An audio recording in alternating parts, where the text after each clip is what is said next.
ဒီနေ့ပြောပြမယ်အကြောင်းအရာတော့ critical thinking အကြောင်းဖြစ်ပါတယ် critical thinking ကဘယ်လောက်အရေးကြီးလဲဆိုတာအရင်အရေးကြီးတယ်ပြီးတော့ကျွန်တော်ပြောပြမယ်အလုပ်တစ်ခုလုပ်လို့ရှိလို့ရှိရင်မလုပ်ခင်အရင်စဉ်းစားအဲ့ဒါပို့ပြီးတော့သိကြတယ်ပေါ့နော်ငါအရင်ဒါကိုလုပ်ကြည့်လိုက်အောင်မယ် sorry ကျွန်တော် bluetooth ပိတ်သွားထားပါတော့ကျွန်တော်ငါဒါကိုလုပ်ကြည့်လိုက်အောင်မယ်လုပ်လိုက်လို့မှအမားဖြစ်လာမှပြင်လိုက်မယ်ပေါ့နော်အဲ့လိုမျိုးမီးစင်ကြီးကလိုက်မယ်ကွာဆိုတာလေခါတလီမှာလည်းအလုပ်ဖြစ်သွားနိုင်တယ်ပေါ့နော်ဒါပေမဲ့လည်းဘာပဲလုပ်လို့ဒီကိုလုပ်လိုက်တဲ့ action တစ်ခုကနေမှပြန်ဖြစ်လာမဲ့ဟာကိုစဉ်းစားတာတကယ်ကောင်းတယ်လို့တကယ်ကျွန်တော်ယူဆတယ်ဘာဖြစ်လို့လဲဆိုတော့ဥပမာထားပါတော့ကျွန်တော်ဒီကိစ္စကိုလုပ်လိုက်မယ်ဆိုလို့ရှိရင်ကိုရဖို့ကြီးပဲစဉ်းစားနေပေါ့ဗျာသိရမလားမကိုအကျိုးဖြစ်သွားမယ့်ဟာကိုလည်းမစဉ်းစားအကျိုးဖြစ်သွားမယ့်ဟာကိုကြီးပဲမစဉ်းစားနဲ့ကိုရှုံးသွားနိုင်တဲ့ဟာကဘာရှိလဲတခါကျကျွန်တော်တို့ကပြဿနာလောဘဆိုတက်နေတာလူတွေရဲ့ပြဿနာလောဘဥဆောင်တာကျွန်တော်တို့လူသားတိုင်းကအဲ့လိုပဲကျွန်တော်တို့ကဒီရမဲ့ဟာကိုပဲမြင်တာအဲ့ဒါလူတွေရဲ့အားနည်းချက်ကျွန်တော်သိရအခုဘာဖြစ်လို့အခုခေတ်မှာဒီကြားဖြန့်နေဘာဖြစ်လို့သူတို့တွေကအခုထက်ထိစားနေရသေးရတယ်ဒီလားဘာလို့စားနေရသေးရလဲဆိုတော့သူတို့မှာလူတွေရဲ့အားနည်းချက်ကိုသိတယ်အဲ့ဒါဘာလဲဆိုတော့လူတွေရဲ့အားနည်းချက်ကလောဘရှိရယ်ဒေါသရှိရယ်မောဟရှိရယ်တော့ကြားဖြန့်ကအဲ့ဒီ၃ချက်ကိုပဲ point ထားပြီးတော့မှလူတွေကိုလိန်တာဆိုတော့ကျွန်တော်တို့ကအခုပြောချင်တာဒီနေ့ပြောချင်တာ critical thinking ကြောင်းပြောချင်တာဖြစ်နိုင်လားမဖြစ်နိုင်လားဆိုတာအရင်စဉ်းစားကြည့်ဖို့ဗျာသိမလားပြီးတော့ဘယ်အရာမှလွယ်နဲ့မရဘူးဘယ်အရာမှလွယ်နဲ့မရဘူးအကုန်လုံးကကျွန်တော်တို့က step by step လုပ်ရတယ်ပြီးတော့မှဟာလာကျွန်တော်တို့ကြာရှုံးနိုင်ခြင်းရှိတယ်ကြာရှုံးသွားခဲ့လို့ရှိရင်လည်းအနည်းဆုံးကြာရှုံးမှုဖြစ်အောင်ဘယ်လိုမျိုးလုပ်ရမလဲဆိုတော့စီမီစီကန်းနေနဲ့လုပ်တယ်ဘာပဲလုပ်လို့ကျွန်တော်တို့မြန်မာလူမျိုးတွေအကြံပေးချင်တာအဲ့ဒီတစ်ခုပဲကျွန်တော်အကြံပေးချင်ဘာလို့လဲဆိုတော့အခုကြည့်လိုက်ကြားပြန်နေဆိုအရင်ဆုံးလူတွေကိုဘယ်လိုစလိုက်လဲဆိုကန်ဆာမဲ့ပေါက်လို့ပါဟာလားအခုဆိုပူဆိုးတွေအခုကြားပြန်စင်တာတွေရန်ကုန်မှာတော့မှပြောင်းရွှေ့လာပြီလို့ပြောတယ်အခုကြားပြန်စင်တာတွေကမန္တလေးတို့မြဝတီတို့ဘာတို့နယ်စပ်တွေမှာမဟုတ်တော့ရှိတော့လည်းရှိမှာပေါ့နော်ဒါပေမဲ့လည်းဒီရန်ကုန်မြို့မန္တလေးမြို့လိုမျိုးဒီမြို့ကြီးပြကြီးတွေကိုပြောင်းရွှေ့လာပြီဟိုတယ်ကြီးတစ်ခုလုံးငားပြီးတော့မှအဲ့လိုမျိုးလှုပ်ရှားနေပြီဒါကျွန်တော်တို့မြန်မာလူမျိုးတွေကိုကျွန်တော်ပြောပြရဆိုတော့ကြားပြန်နေရကျွန်တော်ဒီနိုင်ငံကြီးတွေနဲ့ကျွန်တော်ဒါနိုင်ငံအာဏာပိုင်တွေနဲ့ညှိမယ်ကိစ္စမျိုးကျွန်တော်ပြောချင်တော့ကျွန်တော်ပြောချင်တာကကိုယ့်ရဲ့အန်ဒီကိုကာကွယ်ဖို့ပြောပြတာပေါ့နော်သူတို့ကအရေးတကြီးလိုတယ်ပြီး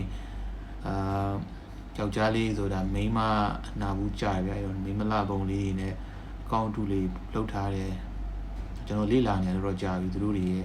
လှုပ်ရှားတဲ့ပုံပေါ့နော်သူတို့တွေကအမြဲတမ်းစတယ်သူတို့ဥမာအခက်ခဲဖြစ်နေပါတယ်ပေါ့ယောက်ျားလေးဆိုတနာတယ်လေဗျာသိရမလားနာဘူးတာနဲ့တနာနဲ့ရောသွားတယ်သိရမလားဆိုတော့အခက်ခဲဖြစ်နေပါတယ်ဟာဘယ်လောက်လိုနေတာငွေရလေအခုလိုနေတာဆိုယောက်ျားလေးရတယ်ဟာတချို့ချမ်းသာတယ်ဘေးဆိုစော်လေးအပုံလေးလိုက်ကြည့်ဟာဟုတ်တယ်ဒီစောဟုတ်ပါတယ်ဒီစောကဟုတ်တယ်ငါပေးလိုက်မယ်ပတ်စံဆိုပြီးတော့5,000လွှဲလိုက်တယ်ဗျာအဲ့လိုလူရှိရနော်ရန်ကုန်မှာရှိရအဲ့လိုလွှဲနေတဲ့ဘဲတွေအသိတယ်နော်ကျွန်တော်သိတယ်ကျွန်တော်ကကွန်ပျူတာပညာရှင်ဒီက transaction တွေအကုန်လုံးကြည့်နေအဲ့လိုလွှဲလိုက်တဲ့ဘဲတွေရှိတယ်အကြားပြနေနော်ပြီးတော့ဘာလို့လဲအဲ့ဆိုကြီးကမဘလို့တွေဘူးနော်အဲ့လိုပဲမြုံလို့ချင်းခင်ဗျားတွေးဖို့ချိန်ကြီးလိုက်အဲ့ဆိုကြီးဘလို့သွားကြီးဒါမိမကစားပတ်တယ်လို့ပြောတာနော်အခြားအများကြီးတယ်တယ်လီဖုန်းပေါက်တာ ဟာလားအခု9000ပဲလွယ်လိုက်လက်ဖုံးရမယ်ဆိုပြီးတော့လှုပ်ရှားနေအဲ့ဒါလည်းကြားဖြတ်မယ်ဒါပေမဲ့အဲ့ဒီကြားဖြတ်ကောင်တွေကတရုတ်တွေမဟုတ်နော်မြန်မာလူမျိုးတွေနော်အဲ့ဒါသူတို့တရုတ်တွေစီကတင်ထားလားပဲတင်ထားတယ်တော့မသိဘူးအဲ့လိုမျိုးအဖွဲကိုလည်းကျွန်တော်မြင်မှုတယ်သူတို့ကဒီတရုတ်ပြည်လာတဲ့ဘလောက်မှမတန်တဲ့ဖုံးအစုပ်တွေဗျလွန်ဆုံးတန်2000 3000တန်တဲ့ဖုံးတွေကိုပတ်စံ9000လောက်လွယ်လိုက်ပါဒါအပြင်မှာဆို2သိန်းလောက်တန်တဲ့ဖုံးကို3000နဲ့ရမှာပါကန်ဆယ်မဲ့ပေါက်လို့ပါဆိုပြီးတော့လိန်ခေါ်တာဆိုတော့ကလည်းဟာလာ9000လောက်နဲ့ဖုံးတစ်လုံးရမှာပဲ2သိန်းတန်တဲ့ဖုံးကိုရမှာပဲဆိုပြီးတော့ကန်ဆယ်မဲ့ပေါက်လို့ဆိုပြီးတော့ပတ်စံနေလွယ်ရအဲ့လိုမျိုးလူတွေလည်းရှိရနော်အဲ့လိုမျိုးလူတွေလည်းကျွန်တော်သိတယ်ဒါကျွန်တော်သိတာနှစ်ခုရှိပြီနော်ခုနကမိန်းမအတူနော်ယောက်ျားကြီးနော်အဲမိန်းမအတူအကောင်အစစ်ဟန်ဆောင်လာတာသူတို့ကအမြဲတမ်းဒုက္ခရောက်နေရနော်ယောက်ျားလေးတွေကိုကူညီခြင်းလောက်အောင်ဒုက္ခရောက်နေရနော် always နောက်တစ်ခုကကြတော့ခံစားမဲ့ပေါက်တာနော်30ထိုးရမှာဝိတ်ပေးနဲ့ဘယ်လောက်လွဲခဲ့ပါနောက်နံပါတ်3တစ်ခုက OTP တောင်းတာ OTP ဆိုတာသိလား one time password အဲ့မှာအင်္ဂလိပ်လိုရေးထားတာ Telegram တွေမှာဆိုတော့အမြဲတမ်းပြောတယ်ဟာ OTP ကိုဘယ်သူမှမ share ပါနဲ့ဘယ်သူကပဲဘယ်လိုပဲတောင်းမပေးပါနဲ့ဟာလားအခုအဲ့ဒီဟို private group တွေဝင်နေတယ်ဆိုတော့ကောင်းနေရှိရနော်အဲ့ဒါလည်းကျွန်တော်သိတယ်နော် private group တွေဝင်နေတယ် private group ဆိုတာဘာ group တွေလဲတော့မသိဘူးနော်အများကြီးရှိမှာပေါ့ private group တွေဝင်နေတဲ့ကောင်တွေဆိုတော့သူတို့ link တစ်ခုပေးလိုက်တယ်ဗျာအဲ့ link တစ်ခုကိုနှိပ်လိုက်လို့ရှိရင်အဲ့မှာအဲ့ link က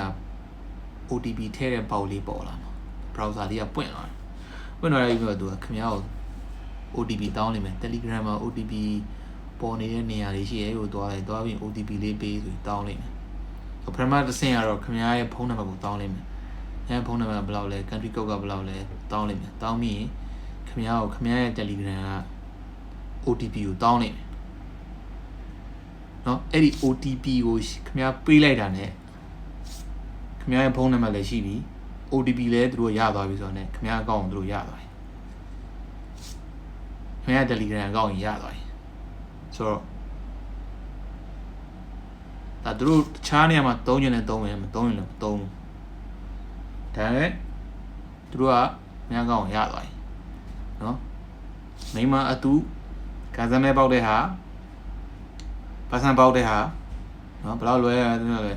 တော်တာလောဘလောရမောဟနဲ့လိမ့်တာမောဟဆိုတာကြောင့်ခင်ဗျားကိုစဉ်းစားခွင့်မပေးဘူး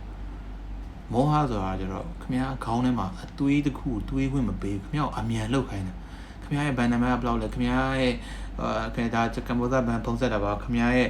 ဥစားမပုန်နေနံပါတ်ကဘယ်လောက်လဲဒီဖုန်းနံပါတ်ဘယ်လောက်လဲ OTP ကဘယ်လောက်လဲခင်ဗျားကိုဘာမှစဉ်းစားခွင့်မရှိခင်ဗျားလဲဟုတ်ကဲ့ဘန်ကလားဟိုဆိုပြီးတော့စဉ်းစားခွင့်မပေးအဲ့ဒါကြောင့်မောဟနဲ့လိမ့်တာခုနကကျတော့တဏှာနဲ့လိမ့်တာလောဘနဲ့လိမ့်တာဒေါသနဲ့တော့လိမ့်တာတော့ဒေါသနဲ့တော့မလိမ့်ဘူးတင်တယ်အဲ့တော့မောဟနဲ့လိမ့်နေလောဘနဲ့လိမ့်နေတော့တရားတော်တွေဖြစ်ကုန်တင်တယ်နော်ဟုတ်တော့ရပဲကွာနော်တရားတော်တော့သိပါတယ်ဆိုတော့နေမို့လိမ့်နေပြီပေါ့ဗျာနော်အဲ့ဒါပါပဲဒါပေမဲ့ဒီနေ့ပြောချင်တာ critical thinking ကြောင့်ပြောချင်တာဒါပေမဲ့ကြားဖြန့်ကိစ္စဖြစ်သွားတယ်ဆိုတော့ဘာပဲပြောဒီ